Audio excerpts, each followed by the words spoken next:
a brand new ARPG by Diablo veterans that combines nostalgia with next-gen features. A delivery game with an extraction twist and an extraction game that really delivers. This and much more in this week's gaming news. Most people you ask what the best action RPG is will probably tell you that nothing really comes close to Diablo from 1996 and Diablo II. So with that in mind, what if I told you the people who made those games got back together, formed a new studio, and are now working on a brand new ARPG? One that brings back what made those early games so special, multiplayer obviously, but also a loot system where items can completely change your playstyle, dungeons that actually feel interesting, and combat that isn't just about spamming skills on cooldown. Yeah, Diablo 4, I'm looking at you. But as great as the old days were, next generation does sound nice too, right? And that's where things get really interesting. The one feature that immediately stole our full, undivided attention, the entire world is fully deformable. Like enshrouded level, shape everything deformable. You can dig tunnels, smash straight into fortresses with no doors, drain lakes to uncover sunken ruins, or build bridges over lava. On top, Darkhaven is done with the old-school hallway dungeons with those tiny rooms. Instead, it's all open maps with verticality, secrets hidden beyond cliffs, and now you can actually reach them, thanks to modern movements including jumping, climbing, dashing, and swimming. Honestly, the hype meter is already at 100, but there's one more thing. Persistent online worlds. That means your progress and efforts all stay, even when you log off. Almost like your own little MMO. And the friends you share a world with can continue even when you need to leave. You can choose between solo, co-op, or even jump into PvP-enabled realms if you're feeling brave. Man, are we excited for this game. With all the extraction games releasing lately, we are finally getting something different. Quite the opposite, to be precise. A delivery job through the afterlife with guns. Watching the trailers, we were kinda glad that these locations weren't part of our childhood newspaper delivery routes. Hell Express turns your package runs into co-op missions set in Limbo, a land between life and death, where you and your team drive a heavily armed van to drop off mysterious cargo. Your runs lead through ruins, monster-filled wastelands, and even inside buildings. And although you're actually on a delivery run, grabbing some extra loot and getting out in one piece is also on your to-do list. Weapons are built from scavenged parts, so loadouts change from precise builds to more chaotic solutions depending on what you find. But be careful, one wipe and your loadout joins the afterlife as well. Combat plays out from an isometric view, and your van is not just transport. You can upgrade it with weapons and use it for very aggressive parking. Between runs, you invest in gear and vehicle upgrades, slowly turning your makeshift courier service into something closer to the word professional. The game is designed for up to 4 players, but solo play is supported too. Obviously, this one is best enjoyed in co-op. And absolutely not because you can resurrect each other. Nope, never. Finally, with the newfound publisher backing the studio founded by The Last of Us and Assassin's Creed veterans, we expect a demo to be available sometime this spring. We will keep you updated. You know how everyone is talking about the energy crisis, but somehow brightly lit billboards are still a thing? Yeah. Unfortunately, there is not much you can do about it. Resonant Q, however, makes energy management your problem, and your groups too. But let's take a few steps back. Resonant Q is developed by veterans from titles like Silent Hill or Path of Exile and Warhammer 40k, which shows when looking at their trailer. The game combines cosmic horror and extraction survival gameplay, not in some haunted house, but aboard an even scarier megastructure floating in orbit above Earth. Each run sends you up a space elevator to the collapsing orbital ring, where you hunt anomalies, loot tech, and get out before your suit gives up. Which brings us back to the beginning, the ultimate twist.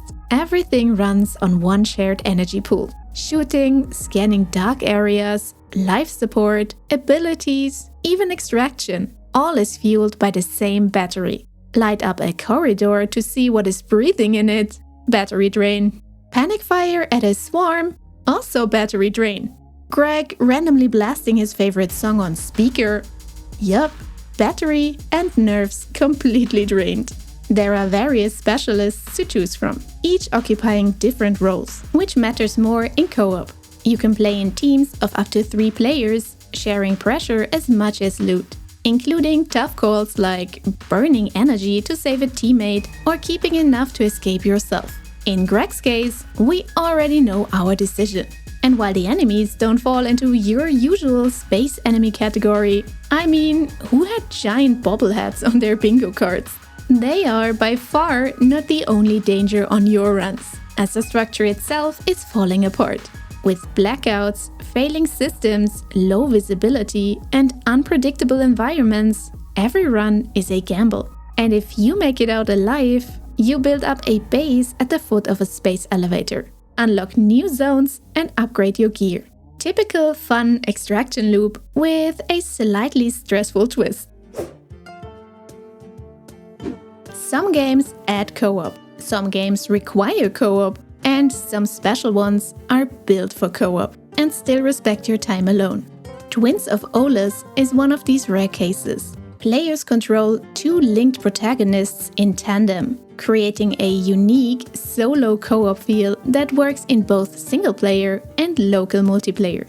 In this isometric action adventure, you control a warrior and a spectral partner who are magically linked, and both stay active even when you switch between them. The warrior focuses on close combat, while the spectre fights more indirectly, manipulating foes and the battlefield. And if you are playing together, each player controls one of the twins, either in split-screen co-op or remote play together. Aside from combat, you need to cooperate to traverse the landscape, dash across gaps, trigger spirit bridges, and shift between physical and spectral interactions to reach new paths. A day-night cycle also changes routes and reveals hidden areas, so exploration gets even more depth. Combat revolves around collecting and upgrading creatures that grant extra abilities, while there are also mini-games, puzzles, and crafting to spice up the gameplay. If you're interested, there's a free demo available on Steam, giving a first impression of the gameplay, and it also includes an early boss fight. This definitely looks like a fun concept and one to try with, or for once without, a co-op partner. This next one kinda surprised us, because when we see cars, we usually think of racing games. Far off this time, because Wheelmates is a 2-player co-op platforming adventure, similar to It Takes Two, except for the divorce part. That kinda doesn't work on cars. Both players take control of customizable RC cars as they explore the oversized house of a missing professor, searching for clues about what happened to him. Luckily, this so-called professor also happens to be an inventor, so it's no surprise that his whole house is booby-trapped to the brim. Wouldn't be much of an adventure in your average suburban neighborhood house. Therefore, you find yourself drifting across kitchen counters and climb furniture using gadgets like jump boosts, magnets, and grappling tools, always on the lookout for the next obstacle.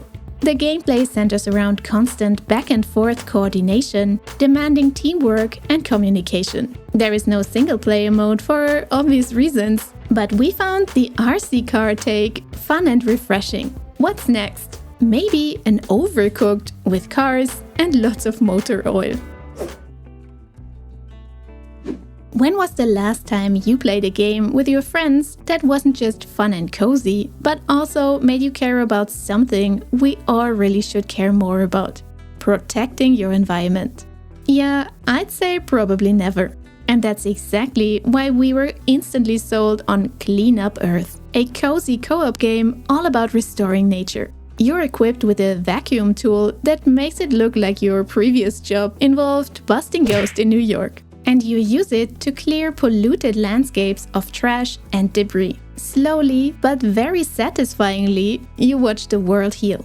Plants grow back, animals return, and ancient human structures reappear from beneath the rubble. The game features diverse maps inspired by real-world locations, like Area 51 or the Bermuda Triangle, all waiting to be cleaned and explored, with secrets and artifacts hidden under layers of junk. And the best part? It's completely free of stress and conflict. Unless you suddenly start thinking about the last time you didn't recycle properly. But jokes aside, what really stuck with us wasn't just a satisfying cleanup loop. It's that the team behind the game actually puts their message into action. They are partnered with real environmental initiatives around the world, supporting recycling efforts and ocean cleanups beyond the game itself. So if that sounds like your thing, or if you like the idea of impressively large co-op sessions with up to 30 players, something we would definitely call trash raids, you can support Clean Up Earth over on their Kickstarter. If you have watched, I don't know, at least one of our videos, you probably already know this. We have a massive soft spot for cute anime games. You know, not just violence and horror all the time. So that's why I'm maybe a little too excited to talk about Void Diver Escape from the Abyss. Because somehow it combines all three of those things. Visually, it reminds us a lot of early 2000s MMOs we absolutely loved, like Ragnarok Online and even a bit of MapleStory. But plot twist, this is actually an indie extraction action RPG. And wait, don't leave, there's no PvP.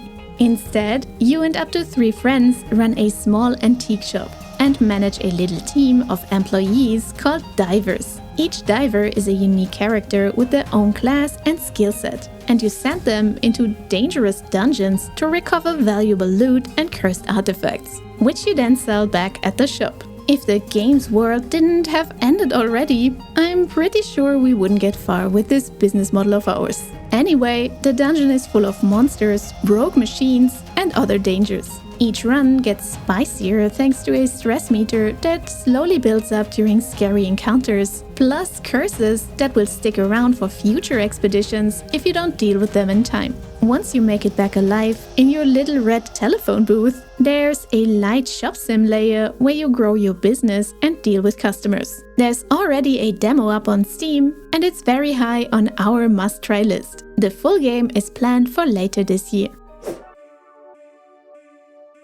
If you found Arc Raiders equal matchmaking just too easy for your taste, there is now a 1 vs 3 mode to show off your skills. For more XP, of course. The update called Headwinds also brought weekly shifting mechanics and sandstorms to Buried City to spice things up. No, this wasn't a Dune reference. Or was it? There is also a new trophy project, new rare blueprints, quests, and cosmetics. And finally, an epic augment with a safe pocket for guns. Godsworn is a mythical real-time strategy game in the style of Warcraft, currently still in early access. It now received a big update that continues the 2-player co-op campaign with 5 new, fully voiced story missions, as well as more skirmish maps for co-op or PvP play. If you love classic RTS games, this one is definitely one to watch during its development phase. It gets extra bonus points for cool mythical creatures, and it even has a special potato mode for players with aged hardware. We talked about Killer in last June, when it was first revealed. And now, the social deduction, crime scene investigation, detective shooter game by Square Enix is actually launching into early access. Is that even a real genre? I'm not sure, but it sums it up pretty accurately. This game might be pretty late with its launch, considering that this is an Among Us style of game, just looking better, with edgier heroes and a roster of purchasable content like character skins and battle passes. I could make another murder joke here, but I'll just let it be. This time, there is simply no way you can squeeze every free game into the weekend if you decide to play them all. from now until February 2nd, you can mine in dangerous caves as dwarves in Deep Rock Galactic, escape from a killer as survivors in Dead by Daylight, or shrink down to ant size and turn your backyard into your kingdom in Grounded 2. And until February 5th, you can explore a post-apocalyptic wasteland in Fallout 76, or survive steampunk-inspired zombie survival horror in Skyr Ritual. Oh, and in case you haven't seen our giveaway, you might want to check this out as well. We will probably go with Deep Rock Galactic, since only one of us owns a copy, and a certain someone won't stop nagging me to get my own to play the latest update together. So, wish me luck. But that's all for this week. We wish you a ton of fun in co-op with your favorite people, and we'll see you again in the next one.